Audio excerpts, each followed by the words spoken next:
Alaskans, wherever you are, welcome to the Must Read Alaska Show. Coming to you from somewhere in Alaska. This is the place where we talk about, you guessed it, Alaska.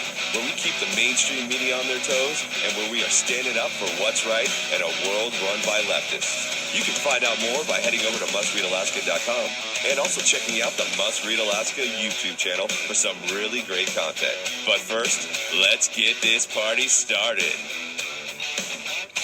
Welcome, everybody, to the Must Read Alaska Show. I'm your host, John Quick, coming to you live from somewhere in Alaska. I hope everybody's having a phenomenal start to their week, folks. With the sun is out, it is, 60 degrees. I think it maybe hit 70 degrees this last week here on the Kenai Peninsula. Myself and my family were up in Denali RVing, and we had a blast last week. So we're back now on the Kenai Peninsula and excited to go to, I think we're going to go to a summer solstice festival.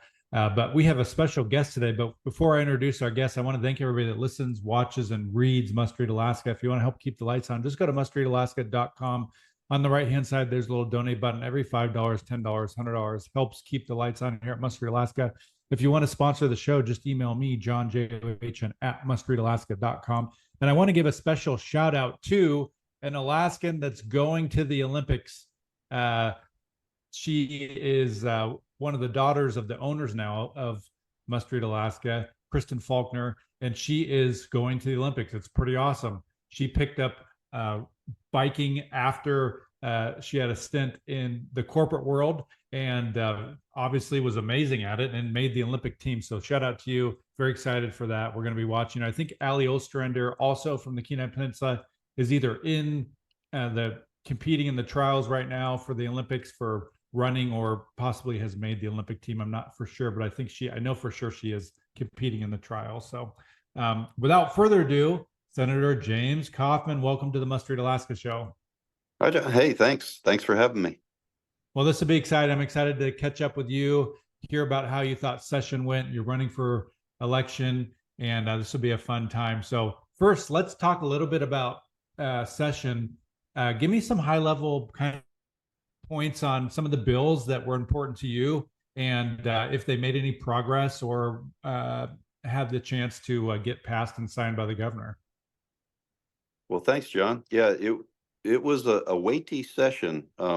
There's often the meme out there that we don't do much down in Juneau, but being in the middle of it, I would beg to disagree. We were very busy. We actually did a few those, and they were pretty serious topics. So, the themes of education, energy, all of the big issues were there. But along with it, I was able to get about 10 of our initiatives through, either in the form of bills that we passed or in the form of text that was put into other bills to try and get our initiatives passed. So we addressed insurance data security.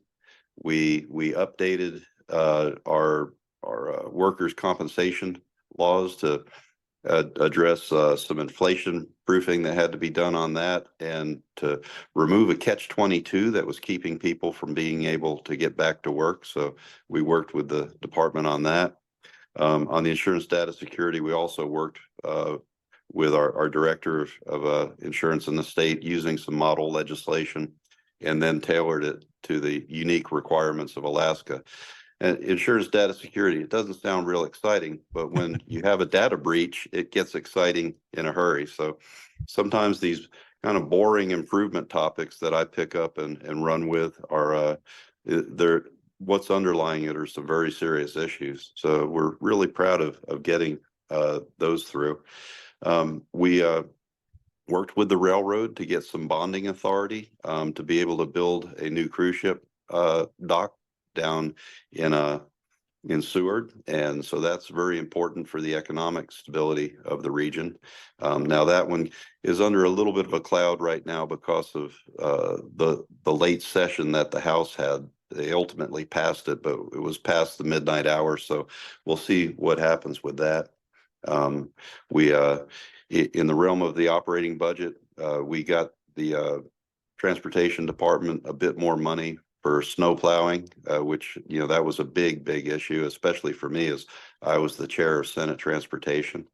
And also the budget that we passed this year, it had about a 1350 PFD in it, and also provided some capital money for the capital projects throughout the districts in Alaska, some things that have been languishing. So we dedicated in my district some of that for school safety. So for the crossings, so the kids can get to school safely.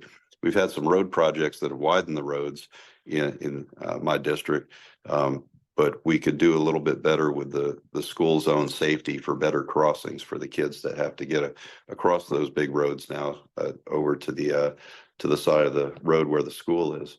So I feel like we had a tremendously productive session, like we addressed some big issues. And of course, there's always more big issues to address, and we'll continue to work on those. But I feel really good about my team's performance. Everything that I do in the legislature is a product of the incredible group of young folks that are working for me. I've got 3 young Republicans that are just they're workhorses. They're super smart, and I just love showing up to work with those guys every day. That's awesome. So a couple questions for you. I think one of the questions that folks wonder about the transportation stuff specifically is, did we miss out on other stuff going out about, we missed some deadline, or the Biden administration was kind of playing politics with it? Did the state miss out on any federal funding for roads and stuff like that? Or are we good to go? No, we're good to go. I mean, there might be something on the margins there, and there was maybe some disagreements on a few things at the end, but yeah, a big part of that, the Department of Transportation is trying to do improvement projects to streamline how they operate, and so they're in the process of change. There were some changes at the federal level, but in the end, that got kind of prioritized, and we made it just under the wire. And so the crisis averted, but boy, was I getting a lot of phone calls and emails about that. What the heck is going on? People were concerned at one point that there was not going to be a construction season, for roads and highways. So that was pretty tense for a little while there. Now, what I did with that is I was working with the department kind of quietly to find out what they were doing, and we held off on having any hearings until after they had kind of get the work done, and then we'll talk about it. So we had a follow-up hearing with them about what they're doing, and I would say it's all kind of in the realm of trying to change the process and some of the glitches that can occur while that's happening. So let's talk a little bit about the workman's comp thing, because I think some of those little things are fascinating that most people don't think about every day.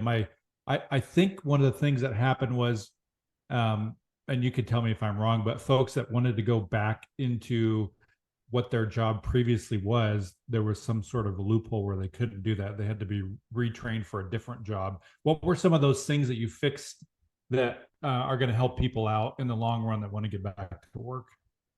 Well, when we do legislation, in order for it to be constitutional, it has to be written in a certain way, and that causes us to sometimes lock in on something. So we had previously locked in on a federal book that is basically the job descriptions, and for all the possible job descriptions that one might have as the job categories and all of that. And it had, I think it was last updated in the 80s or something. So it had big gaps in it. Things have changed.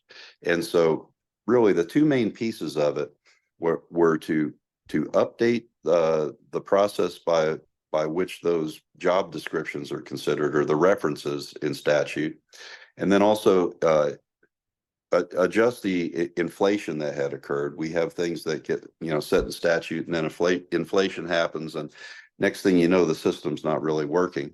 And then, of course, the other thing was to kind of change the roles and responsibility a bit to just streamline the whole process, because people were, basically getting blocked out. So we had a system that was costing money, but it wasn't producing the results. So we think that with these changes, that the system will be able to help people get back online and into adequate or even better employment, and not get stuck between the cracks. That's what was happening.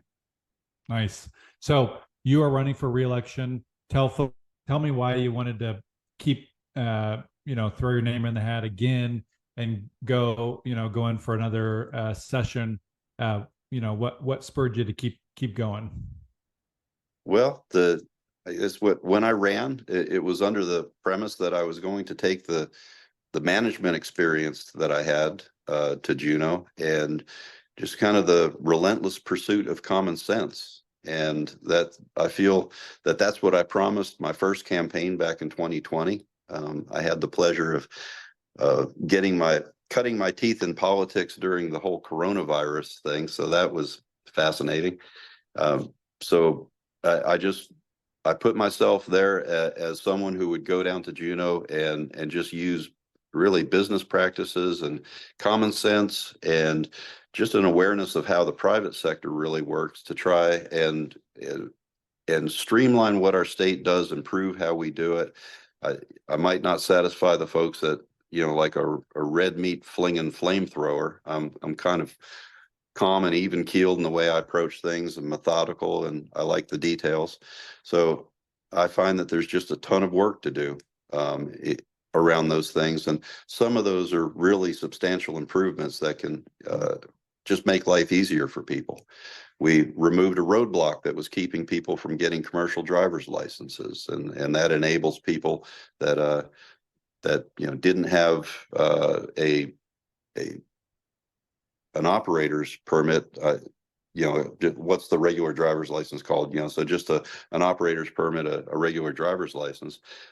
We enabled them to go into trucking school directly, which allowed people to start to get into the workforce using the modern training that's available. So we've done things to get roadblocks out of the way, and in that, I think we're addressing some of the key things that we need to think about in Alaska. So it's our security, our stability, and the opportunity that we create by having a secure and stable operating platform for the state.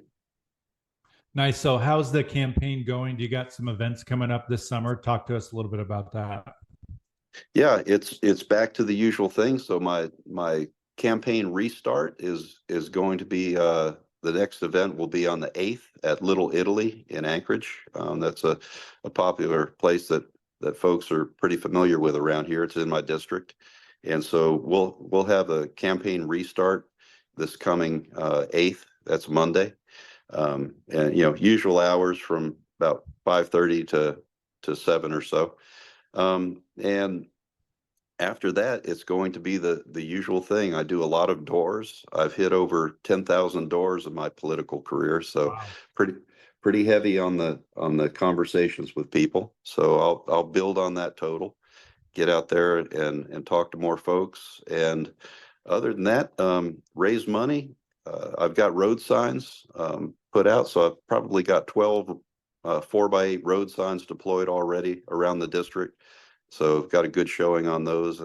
People are starting to call me and ask me to drop by yard signs, and that's nice. I delivered 2 of those yesterday, so the whole thing's getting up and running. I took a little bit of a break right after session. I didn't want to go from session immediately to the grind. So I took a break and took a nice couple-week trip over to Southeast Asia. I was laying on a beach and recharging my batteries. And, I really, yeah, I went and saw Angkor Wat, stayed in Cambodia, Siem Reap, and went and saw, the amazing temple complex there. It's right out of Tomb Raiders. It's a pretty amazing place. So went and had some fun, but now I'm cranking it back up, and I have every intention of winning this. I have the same competition that I had the last time, and she didn't do so well the first time around, and I think she'll do even worse this time. So tell folks 30,000 foot view. What is do you have people running against you? Is there Democrats and Republicans? Is it just I, you? I think you know that, but a lot of people aren't in the bubble, and so give us what does the race look like? yeah, the I'd say my primary opponent is Janice Park. She's a very far left kind of activist Democrat. And so she lives and breathes on her Twitter feed, and so she's like I said, she didn't do so well last time around. I won by 10 points, and so I'm going to build on that margin. And then there's a Republican I'm not familiar with. He filed, but he's been around, and you have people that file, they put their name in, but then there's not much of a campaign to go with Yeah. it. It's kind of, in name only. So we'll see what happens with that. But I'd say the main horsepower that's against me is a very far left Democrat that, you know, runs pretty negative campaigns. So it's all negative all the time. And again, very, very far to the left. There's nothing on the left that she doesn't pick up and run with. So folks that are interested in maybe hearing more about your campaign, getting involved, donating, tell us where they can find you, easiest way to get in touch with you.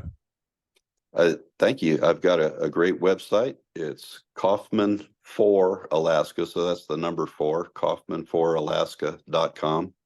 And there's all the typical fundraising buttons and all of that to be able to donate or get on our contact list. But a little different than a lot of candidates, there's also policy information up there. So when you go to my website, you don't just see pictures of me with my dog or my kids. There's actually some policy stances on there. I know one of the things that frustrated me as an Alaskan that was trying to figure out who to vote for is trying to figure out what the heck these people are all about. And oftentimes, that they catch fish. That's all you know about them. So we try to push back on that a little bit by putting a lot of content online.